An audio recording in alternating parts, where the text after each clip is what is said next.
Boa noite a todos. Boa noite. Que a paz de Jesus esteja em nossos corações. Vamos então iniciando mais um dos trabalhos maravilhosos divinos que a espiritualidade maior nos concede, José de Mococa, esses amigos queridos, que nos favorecem para que estejamos aqui hoje. Apesar das dificuldades, apesar dos empecilhos, mas graças a Deus aqui estamos hoje. E é isso que nos faz melhor, é buscarmos o crescimento interior, buscarmos passar pelos obstáculos da vida e conseguirmos seguir em frente. Isso realmente é importante, pois viemos à Terra para cumprirmos com determinações essas divinas, da providência divina, que nada mais é do que as nossas reharmonizações, os resgates de outras vidas em que prejudicamos nossos irmãozinhos. E graças a Deus temos hoje a oportunidade de estarmos aqui para reparar, para assumirmos então a vontade e o querer do nosso progresso. Isso é importante. E só faremos isso juntos, como irmãos, carregando a humildade, carregando o carinho dentro dos nossos corações. Tudo que formos fazer, né, isso da nossa vida, tragamos sempre a visão da doutrina espírita. Porque se o trouxermos, estaremos ascendendo em luz, em paz, em progresso para as nossas existências. Tanto essa como as futuras que viram, né, gente? E, gente, hoje então vamos estar tendo a palestra da nossa irmã Sandra. Ela vai fazer a palestra sobre Viana de Carvalho, um grande espírito, né? Um espírito muito querido por todos nós, principalmente da doutrina espírita, né? Um grande caravaneiro, né? Um grande irmão que trouxe a doutrina espírita em todos os cantos do nosso mundo, não é isso? Um desbravador, como falamos, né?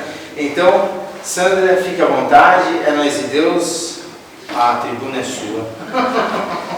Boa noite, gente, tudo bem? Boa noite. Olha, é sempre um momento único na vida da gente quando a gente tem a chance de se postar diante da tribuna.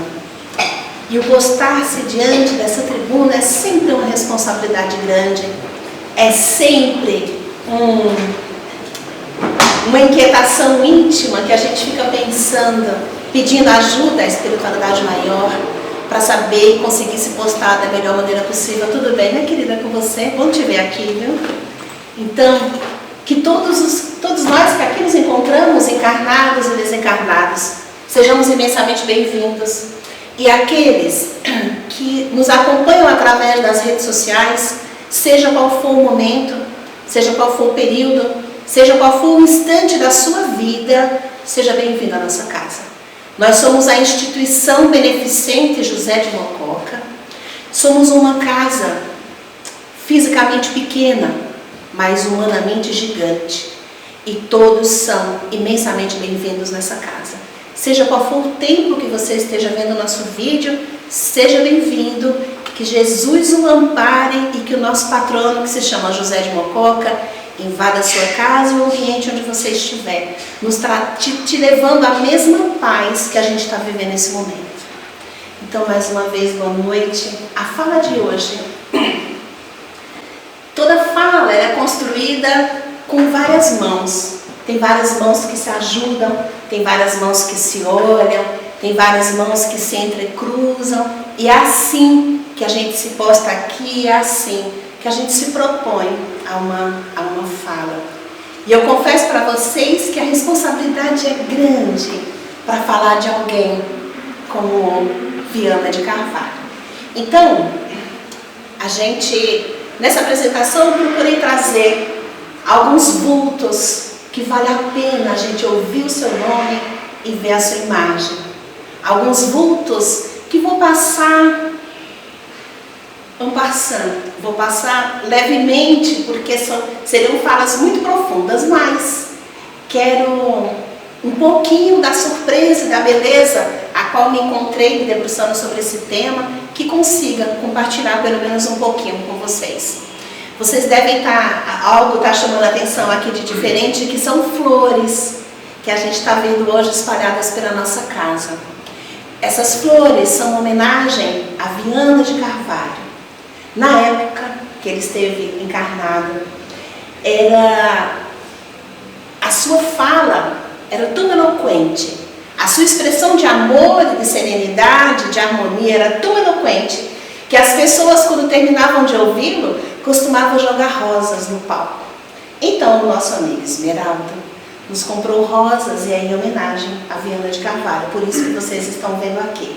Os hábitos mudaram, mas por que não copiar e repetir as coisas que foram boas? Aquilo que nos fazia bem, aquilo que era bacana. Então, essa rosa que se encontra em homenagem a Viana de Carvalho. Esse é o tema. Nós estamos hoje no dia 12 de outubro do ano de 2022, na capital São Paulo. No conteúdo dessa fala, nós vamos falar sobre esses tópicos, porque para falar de Viana de Carvalho, a gente vai precisar passar por um pouquinho, dar uma passadinha rapidinha pelos precursores da doutrina, para que a gente tenha uma dimensão do tamanho de Viana de Carvalho. Então a intenção era falar dele, mas não tem como falar dele sem colocar uma lupa e ampliar esse olhar. Então é essa a intenção. A gente vai falar um pouquinho sobre os precursores da doutrina, depois sobre Manuel Viana de Carvalho, falar dele enquanto espírita e depois enquanto um grande patriota. Ele foi todos esses homens em um só e muito mais. De onde nasceu esse diálogo de hoje? De onde veio? Por que Viana de Carvalho? O que acontece? Há uns meses atrás, deduzo que entre 3 a 4 meses, no máximo, acho que deve fazer uns 3 meses mais ou menos, a gente viveu uma experiência aqui na casa, numa reunião, estavam acontecendo os trabalhos mediúnicos, e no finalzinho desses trabalhos, um dos médios foi envolvido por uma vibração magnífica que se fazia em todo o ambiente. Mas aí, o médium pôs-se de pé e trouxe uma fala com uma eloquência no verbo. O ambiente ficou invadido por uma vibração indescritível. O ambiente foi invadido por um perfume magnífico. E aí ele trazia aquela fala, numa eloquência que era de inebriar até os corações mais endurecidos. Se é que é possível, diante da doutrina espírita, diante de um momento de tanta beleza, haver corações endurecidos. Mas se há, naquele momento eu acredito que deu uma amolecidinha. E aí no final da fala, foi uma fala imbuída de muito carinho, de muito respeito, e o tempo todo aquele irmão dizia: enquanto seguidores da doutrina espírita, postem-se de pé. Enquanto brasileiros, postem-se de pé, porque a nação precisa de todos nós. A nação não é simplesmente um pedaço de terra, a nação é composta por cada um dos seus integrantes. Só que além de sermos brasileiros aqui nos encontrando, somos igualmente espíritas. E aquela fala foi um envolvimento, uma mistura de amor com conhecimento, com tudo que há de bom e de belo no mundo.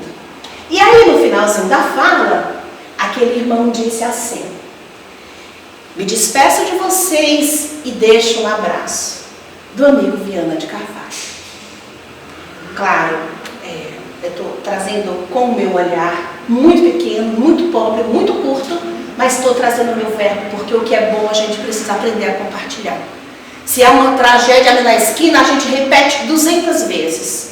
Então que nosso verbo se habitue a compartilhar e repetir o que for bom. E aí ele trouxe aquilo e nós ficamos inebriados, saímos da reunião em estado de graça e pensando: Viana de Carvalho? Como assim Viana de Carvalho? E aí fomos contaminados por aquela fala, e cada um fazia um tipo de comentário, cada um foi buscando a respeito dele, cada um trazia uma curiosidade, cada um trazia um apontamento, alguns foram fazer uma pesquisa de um lado, outros foram fazer de outro. E aí, diante de tudo aquilo, alguém disse, eu não lembro exatamente quem foi, que disse assim: a gente precisa preparar um material e apresentar sobre ele. É o mínimo. E aí essa fala foi crescendo. E aqui estamos nessa expectativa. Não estava nem conseguindo vir de quarta-feira, mas hoje é feriado. Graças a Deus aquele encontro. Então, para dar seguimento e abrir essa fala, essa é uma das frases inseridas no livro de Leon Denis. Leon Denis. O livro O Gênio Céltico e o Mundo Invisível, na página 49, e ele diz assim, é uma citação direta, do jeito que está lá, está aqui. Leon Denis diz, se o olhar do homem pudesse sondar o passado e reconstituir o elo que une suas vidas sucessivas, muitas surpresas lhe seriam reservadas. E é com essa frase de Leon Denis, da sua obra magnífica, como todas o são, que a gente vai dar seguimento nessa nossa fala. Falando do gênio céltico, tem essa imagem maravilhosa. E o que essa imagem significa? Ela fala de Vercingetorix. O nome é assim, Vercingetorix. Quem é ele? É um grande guerreiro gaulês. Vercingetorix foi educado lá naquele período pelos druidas. Ser educado pelos druidas significava ser educado dentro de uma cultura que acredita na continuação da vida, com a cultura que acredita no amor e que acredita no respeito aos seres pertencentes a todos os reinos da natureza, porque a gente interage constantemente com eles. Essa figura, quem são? Vercingetorix, um grande guerreiro gaulês, e aqui César. Eles estavam passando em Roma, nesse período, por grandes guerras, por grandes conflitos. Até chegar nesse momento, desse encontro, já tinha sido uma guerra muito sangrenta nessa região, que já durava 3 dias consecutivos. Aqui, esses dois homens, de frente um para o outro, grandes líderes dentro do universo a qual cada um deles pertencia. Vercingetorix, um líder gaulês, inteligente, astuto e um líder nato. Onde ele estava e onde eles se encontravam, os homens o acompanhavam pela pessoa que ele era, pelo exemplo que ele representava onde ele estava. Esse é Vercingetorix. Representava o que se houver de virtude que você possa imaginar, de bem, de belo e do mais. É um poema, ler no livro o que Leon Denis fala a respeito desse grande guerreiro. E aqui ele está de frente com César. César foi um grande guerreiro também, mas um grande estadista, um grande governante. Era governante, tinha seus méritos nesse aspecto, mas era um homem que se preocupava unicamente com dinheiro, com poder, com as conquistas, e se perdeu por essas estradas. O que significa esse encontro? As lutas já estavam acontecendo há muito tempo.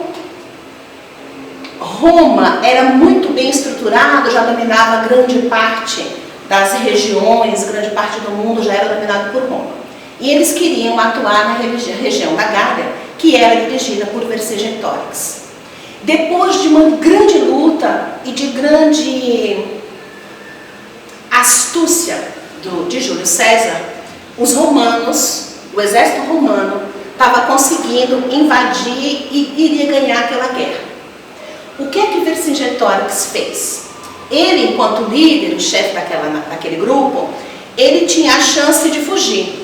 Ele poderia fugir de lá, porque como o grande líder, a grande base daquela sociedade, o que se diz dentro de uma guerra? Que aquele líder principal ele seja preservado, porque a sua inteligência precisa seguir para a prosperidade, e ele sendo preservada a vida dele, ele vai conseguir conduzir o grupo em outros momentos se restabelecendo. Ou ele consegue conduzir o grupo muito bem em outro momento, ou é uma grande aquisição para o grupo inimigo.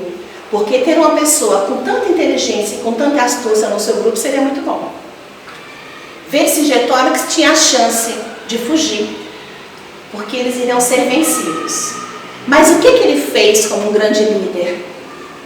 Deu meia volta, procurou Júlio César e foi se render.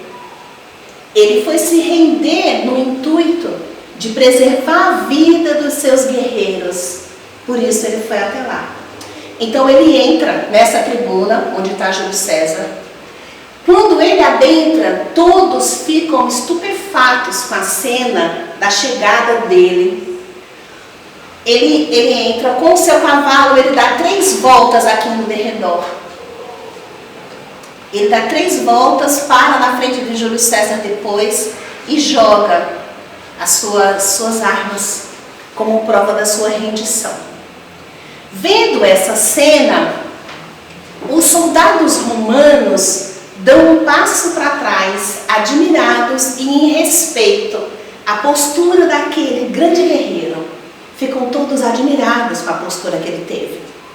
Só que Júlio César, com a baixeza do seu caráter, atira-se sobre ele e solta-lhe vários impropérios, de acordo com a postura que o era. Mas por que essa figura está aqui? Porque fala dos gauleses, é uma imagem emblemática e que é importante que a gente fale, porque nas nossas leituras a gente fala muito a respeito de Roma, a gente fala dos exércitos romanos, a gente fala dos gauleses, a gente fala dos druidas. É um ponto importante da gente começar a dialogar, porque falando desses pontos a gente está falando de nós mesmos num ontem que não é tão distante. Então aqui é Vercingetorix, que Leon Denis fala com grande amor, e Júlio César. Na França tem essa estátua de Vercingetorix como uma grande referência em uma daquelas regiões. Olha, quando foi a Priscila que me falou dessa imagem e eu resolvi trazê-la aqui, ele está aqui, ó, para quem tem essa pessoa aqui. O intuito de mostrar com essa pessoa é para que a gente tenha uma dimensão do tamanho da estátua. Olha que coisa magnífica desse guerreiro céltico. Então é uma passadinha, porque eu acho que é muito importante. Aí agora, isso tudo para chegar em Viana de Carvalho, a gente está dando uma passadinha assim pela história. Aqui estamos com a bandeira da França, porque aquela região lá onde eles se encontraram é que hoje é na França, hoje é parte da França. E tudo evolui ao nosso derredor. As pessoas evoluem, os objetos evoluem e a terra também evolui. Mas naquelas mesmas terras que a gente desconstruiu ou construiu, é a gente mesmo que vai passar por lá depois. Passe o tempo que passar. Quanto tempo? 2000 anos? Muito pouco diante da eternidade da vida. 5000 anos? 2 dias? É muito pouco diante da vida eterna que todos nós temos, de aprendizado, de crescimento e de busca do melhor. Então, com a bandeira da França, eu quero retomar esse pedacinho aqui de uma reunião que aconteceu em 31 de dezembro de 1799. No mesmo livro de Leon Denis, que ele fala de Júlio César, ele fala também que Júlio César retorna à pátria espiritual e tempos depois volta à terra, se corporifica. Lá tinha sido Júlio César, mas hoje, no mesmo terreno, com outro nome, vestiu-se de Napoleão Bonaparte, que também fracassou por causa do poder, da ambição.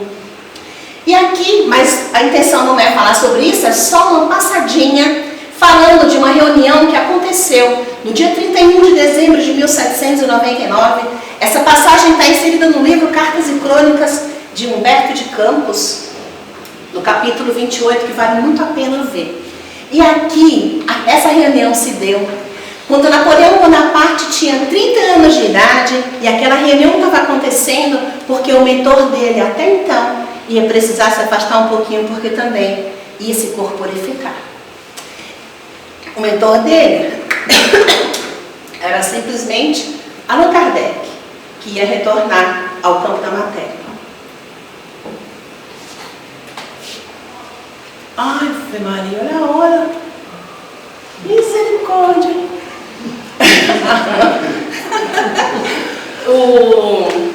Aqui eu vou passar por umas imagens, por algumas figuras e umas datas que são magníficas. Então, depois daquela reunião, Allan Kardec voltou à Terra, corporificado, esteve aqui por 65 anos, viveu em solo francês. Logo em seguida, Allan Kardec vieram 3 meninos que a gente ouviu falar, acho que há 1 ou 2 semanas atrás, de uns meninos, de um íntimo aqui, um íntimo, esse daqui falava, como se fossem os menininhos que ficavam brincando no parque. Esses menininhos são apenas Camille Flammarion, Leon Denis e Gabriel Delany. Então, Allan Kardec esteve na Terra por 65 anos. Depois dele, o próximo grande vulto que reencarnou como um dos seus precursores foi Camille Flammarion, que ficou aqui em solo francês por 83 anos. Depois veio Leon Denis, voltou à Terra em solo francês também e viveu aqui corporificado como Leon Denis por 81 anos. E depois, esse menino, Kardec fala de Gabriel Delany como menininho. Aquele menino tinha muito potencial, aquele menino era muito bom. Por quê? Gabriel Delany nasceu em berço espírita e os pais dele eram muito ligados a Allan Kardec. Então Kardec frequentava a casa dele. Quando ele era pequeno, Kardec pegava ele no colo, levava doce, levava brinquedo e dizia: você vai ser um dos continuadores da doutrina espírita. E ele chama Gabriel Delany até hoje de menino, que é o amor, né, gente? Não tem como não se empolgar falando de uma coisa dessas. Não tem como. Isso em solo francês. Porém, nós aqui no Brasil recebemos grandes figuras, grandes espíritas, grandes patriotas. No nosso Brasil, nesse período, corporificou-se no Brasil Dom Pedro II, que aqui esteve por 66 anos. Dom Pedro II, olha que interessante, ele reencarnou no Brasil, mas desencarnou na França. Quando faleceu, ele estava lá. Depois, Bezerra de Menezes, nesse período também veio para cá. Dom Pedro II, Bezerra de Menezes. E depois, o nosso objeto da fala de hoje, Manuel Viana de Carvalho. Esse é Viana de Carvalho.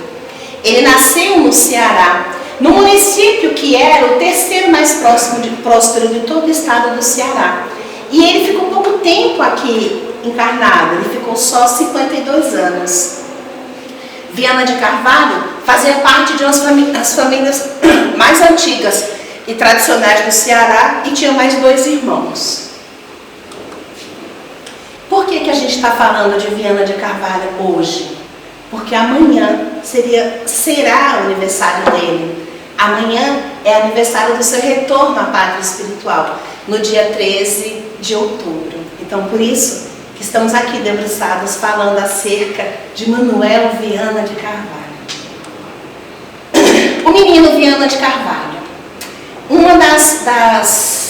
Tem um livro que se chama O Tribuno de Icó, que foi feito por pesquisadores que merecem nosso mais absoluto respeito, porque fizeram uma pesquisa exaustiva e muito cuidadosa desse grande espírita, desse grande espírito e que tão pouco nós conhecemos. Na literatura, em todos os momentos, ele fala que tinha poucos escritos a respeito dele, e ele foi muito grande na sua época, como um grande literato, como um grande patriota, como um grande amigo. Então tem muitas falas acerca disso, e esse livro se debruça nesse respeito.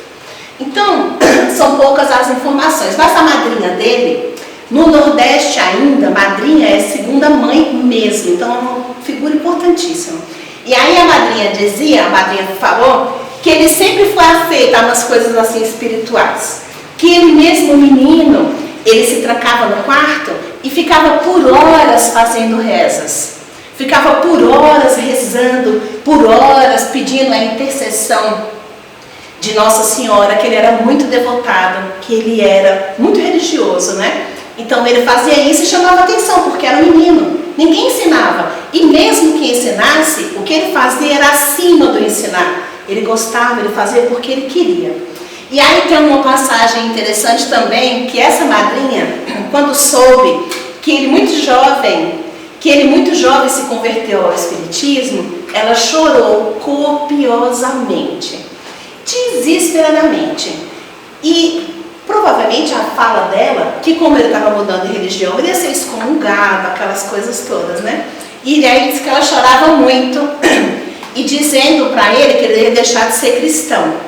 Aí ele respondeu para ela que não, ele não deixaria de ser cristão, ele começaria a ser um cristão de verdade a partir dali. Porque ele ia começar a entender os fundamentos, as falas e os exemplos que Jesus trouxe. Esse já era o menino Viana de Carvalho. Viana de Carvalho e Divaldo Franco. Divaldo, o primeiro encontro entre eles aconteceu no ano de 1947. Nesse ano de 1947, na cidade de Aracaju, foi onde Divaldo fez a sua primeira palestra. E é aquela palestra que ele conta, que é engraçado, que ele foi falar e ele não se preparou, porque ele achava que era simples, que tinha um espírito que falava com ele. Então, foi nessa primeira palestra, na cidade de Aracaju. Depois, ao retornar para Salvador, ele estava na casa dele, refletindo sobre o que tinha se passado. E aí, apresentou-se um espírito para ele, apareceu para ele, começou a conversar e disse que tinha sido um grande trabalhador da doutrina espírita, se chamava Viana de Carvalho e queria atuar próximo dele a partir dali. Então, desde 1947 eles têm contato muito próximo e Divaldo tem muitos escritos pela pena de Viana de Carvalho. Algumas pontuações aqui.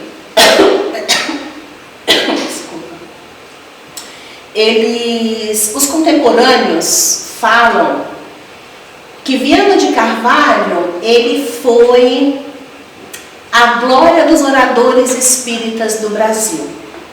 Então, quem são esses contemporâneos? São os estudiosos, os pesquisadores da época, que tinham e têm um grande amor e um grande respeito por Viana. Então, ao vê-lo, eles traziam essas pontuações a respeito dele. Divaldo Franco fala a respeito dele que ele foi o orador espírita mais completo que já apareceu na Terra do Cruzeiro. Por quê? Além dele dominar várias áreas do conhecimento, como astronomia, física, química, história, literatura e psicologia, ele tinha uma memória fotográfica que era... Eu vou falar invejável porque eu não estou achando outra palavra, que era admirável a memória fotográfica que ele tinha. E aí, pontua-se, inclusive, de que ele ajudou muito e continua ajudando Divaldo Franco nas suas pregações, nas suas falas, na sua colocação do verbo, que Viana de Carvalho atua muito próximo com ele. Inclusive, era Viana de Carvalho que insistiu desde o primeiro momento para que ele estudasse e reestudasse o Livro dos Espíritos. Aqui Viana de Carvalho como um guerreiro da época das cruzadas e que retornou em solo brasileiro agora para uma nova cruzada. Agora, a cruzada do amor em nome do Cristo. A escola militar. Na época, Viana de Carvalho entrou numa escola militar. E aquele grupo que fazia parte da escola militar era tida como os intelectuais de farda. Muito cedo, eles ficaram interessados por aquelas novas ciências que estavam se estudando lá na França. Ficaram muito impressionados e se debruçaram a estudar a respeito delas. A carreira militar permitiu para Viana de Carvalho que ele pudesse ter uma carreira sólida, tivesse uma atuação profissional que o proporcionasse viajar o país inteiro.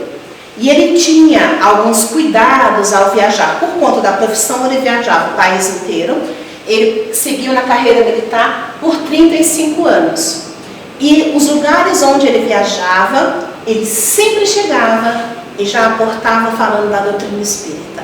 Era o objetivo de vida dele, era esse.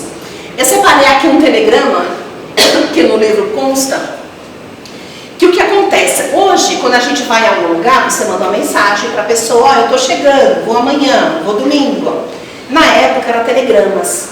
E esse telegrama mostra uma região que ele vai visitar e a felicidade das pessoas em receber alguém tão notável. Tão notável enquanto uma pessoa muito inteligente e uma pessoa do bem. Que onde quer que ele chegasse, ele era muito bem-vindo. Depois, quando a palestra for divulgada, vai estar disponível, tá? É muito bacana, gente, é muito, muito bonito de ver a forma que se fala sobre ele. E aqui, Bezerra de Menezes teve uma grande influência na vida de Viana de Carvalho. Por quê? Quando ele conheceu Bezerra, ele tinha 21 anos de idade. Nesse período, Bezerra era presidente da Federação Espírita. Viana de Carvalho, com toda aquela sua eloquência e com a sua memória fotográfica, nas suas falas, ele trazia muitos exemplos e muitas falas das experiências e das vivências de Bezerra de Menezes. Então, era magnífico as pessoas contando, e os escritos que tem da época, de o quão era maravilhoso ouvi-lo, e o olhar que ele trazia, porque o Bezerra, naquela humildade que ele já tinha consigo, ele fazia as coisas com naturalidade. Então, ele, que era uma pessoa tão bondosa, Bezerra, e Viana, que era um articulador magnífico das palavras, imagina a forma que ele transmitia aquela beleza que era tida por Viana, tida por Bezerra, né? Aqui eu separei um pedacinho falando que quando ele chegou numa região para fazer algumas palestras, algumas conferências, 2 jornalistas foram até o seminário, porque Viana de Carvalho era bastante falado, era bastante conhecido e muito respeitado. Os jornalistas foram para buscar assunto para o jornal, matéria, né? Foram para isso. E lá chegando, Viana de Carvalho estava discorrendo naquele dia acerca da parábola dos talentos. Eles ficaram tão inebriados e tão envolvidos ouvindo o verbo dele, que se disseram, essa é a escrita deles, que eles se viram arrebatados, comovidos e surpreendidos com aquela fala. E que ali foi a primeira semente dos ensinos de Jesus no coração deles, através de uma das palestras de Viana de Carvalho. A gente ouve isso, fica inebriado, fica pensando, imagina o que era um momento daqueles, né, gente? Imagina, porque a gente teve a experiência recente e ficamos sem palavras. A gente ficou sem palavras ouvindo Viana de Carvalho, ouvindo o seu verbo, mas sentindo o seu amor. Imagina o ambiente que ele estava lá, né? Imagina como aquilo era maravilhoso. Viana de Carvalho foi um homem que amou e sofreu. No ano de 1904, ele era casado há 2 anos e viveu uma situação muito dolorosa, porque ele viveu uma traição conjugal. Na literatura, inclusive, nesse livro, os autores dizem que refletiram e titubearam em colocar ou não essa passagem da vida dele. Mas resolveram colocar por quê? Porque na época, Viana de Carvalho comentou a respeito disso, com muita dor, com muito sofrimento, mas com muito respeito. Tanto pela esposa, quanto por todos os envolvidos na situação. Então ele falava com carinho, com respeito, sofreu muito. As escritas da época dão conta disso, mas que ele superou e perdoou. Numa época, ainda mais um homem militar, que precisava lavar a sua honra com sangue, e aquilo era normal. E ele dizia que aquilo não era uma postura de um cristão, não era aquilo que ele aprendia, não era aquilo que ele falava, e não era aquela postura que ele teria. Então ele perdoou, optou pela separação, mas aqui consta, para que a gente veja que a dor faz parte da vida de todos. As dificuldades, os desafios chegam a todos nós. E aqui, uma outra fala que a espiritualidade vem trazendo para a gente, inclusive o nosso fundador, recentemente, eu perco um pouco a referência de quando foi nem quando não foi, mas ele falava assim para a gente se programa nas nossas vidas, a gente pensa, onde eu estou hoje? Eu quero mudar na minha área profissional. Então a gente monta um planejamento e segue aquele planejamento na nossa vida. A gente está com a forma física, não por vaidade, mas precisa melhorar, precisa fazer atividade física, porque está com alguns problemas de saúde. O que a gente faz? Faz todo um planejamento e passa a viver dentro daquele planejamento para melhorar aquela situação. E o que é que o nosso dirigente, o nosso fundador disse? Por que a gente não faz isso com os ensinamentos do Cristo? Por que a gente não faz um planejamento na nossa vida dentro da doutrina? Por que a gente não pensa, quem é o autor que eu ouço falar tanto e nada sei? Por que a gente não se programa e estuda aquilo, se debruça sobre aquilo? Porque essa é a essência da vida e é isso que a gente vai levar.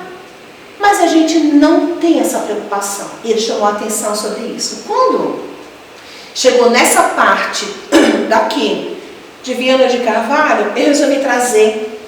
Porque o que a literatura fez? O que os autores fizeram? Eles pegaram e falaram, Viana de Carvalho, ele não chegava num lugar qualquer e saia falando. Ele não chegava em qualquer púlpito e saia falando. Ele não chegava de forma aleatória. Ele tinha as suas atitudes programadas, disciplinadas, educadas, que qualquer um de nós podemos ter. E aí, a literatura trouxe essa fala, esses 5 pontos que eu achei interessante, 6, que aí eu vou ler rapidinho esse pedaço. Então, o que eles dizem? Que ele tinha um plano de ação. Aqui é exatamente como está no livro. O primeiro, ele fazia uma sondagem da região que ele iria visitar. Se tinha centro espírita, como é que funcionava, como é que ele se integrava. Ele já ia estudando o lugar antes de chegar.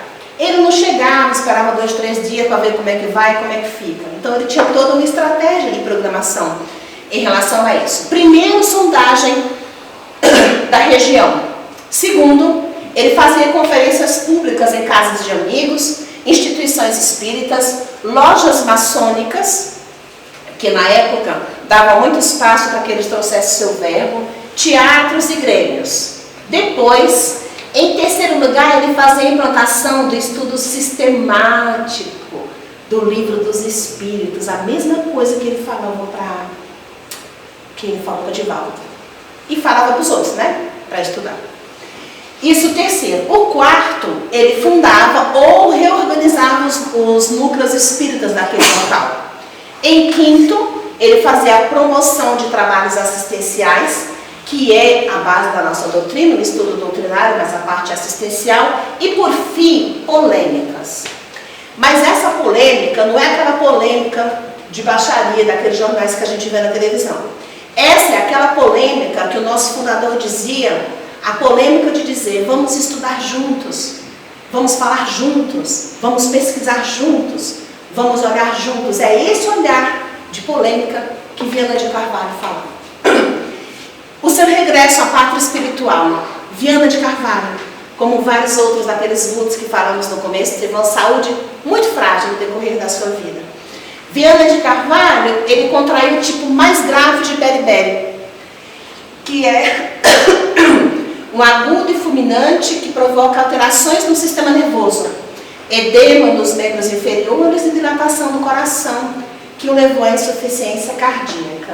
Então ele teve um tipo muito grave e foi por aí que ele retornou à pátria espiritual. E aqui eu resolvi trazer essa figura para a gente comparar um do lado do outro. Porque a gente fala lá da França, então aqui está uma junção de França e Brasil, que a terra é uma só. Ó, Camille Flammarion retornou à pátria espiritual no ano de 1925. Gabriel Delany retornou à pátria espiritual em fevereiro de 1926. Viana de Carvalho, no mês 10, que amanhã seria aniversário, de 1926, o mesmo ano.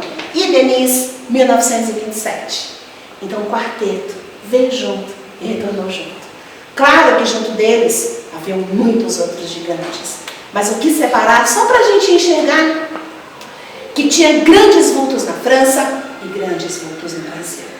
E agora, amanhã é o aniversário dele. E eu queria convidá-los para que a gente ouvisse uma música que é nossa, que é da nossa vida, da nossa história e que merece sempre o nosso respeito. E foi emprestado do Você e a Paz, do Divaldo.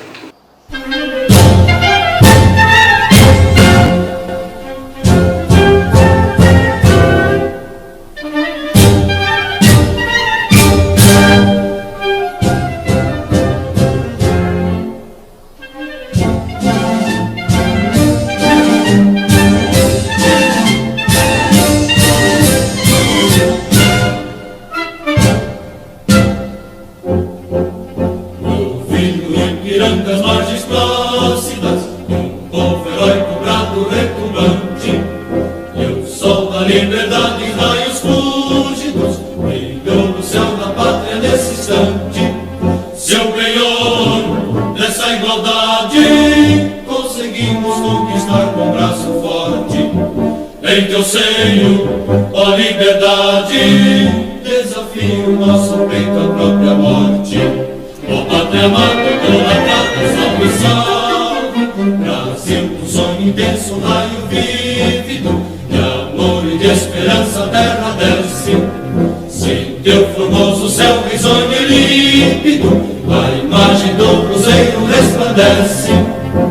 Gigante pela própria natureza, és bela, és forte, pavio do colosso, e o teu futuro espelha essa grandeza, terra adorada. Entre outras mil és do Brasil, ó pátria amada, dos filhos desse sol és mãe gentil, pátria amada, Brasil.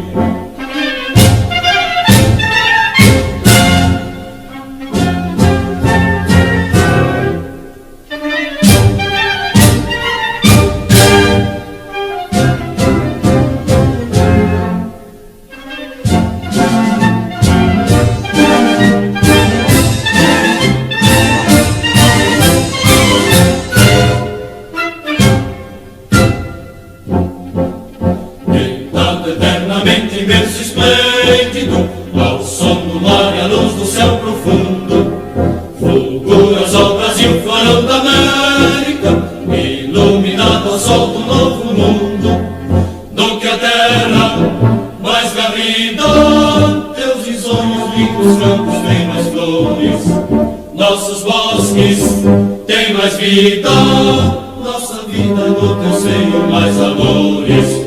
Ó pátria amada, idolatrada, salve, salve. Brasil de amor eterno seja símbolo, olá para o que ostentas estrelado. Bendiga o verde ouro desta flâmula, paz no futuro e glória no passado.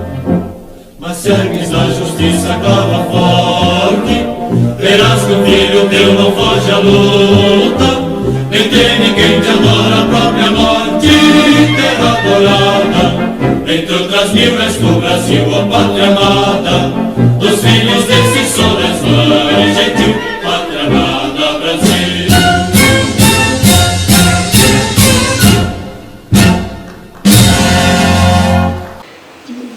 Esse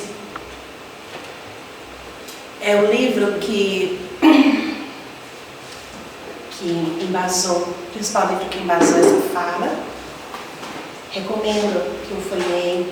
E assim, eu quero agradecer pela educação de vocês, o respeito em me ouvir. Mas eu gostaria muito que a gente saia daqui pensando que existe um grande espírito chamado Viana de Carvalho. Mas que, acima de tudo, o hino nacional não é de nenhum partido, não é de nenhum governante, é nosso. O Brasil somos nós, a nação somos nós. Jesus precisa de nós, Os grandes mentores precisam de nós. E a gente não tem mais tempo de ficar escondido, nem com medo de viver, nem com medo de falar de Jesus. Muito obrigada, gente. Boa noite.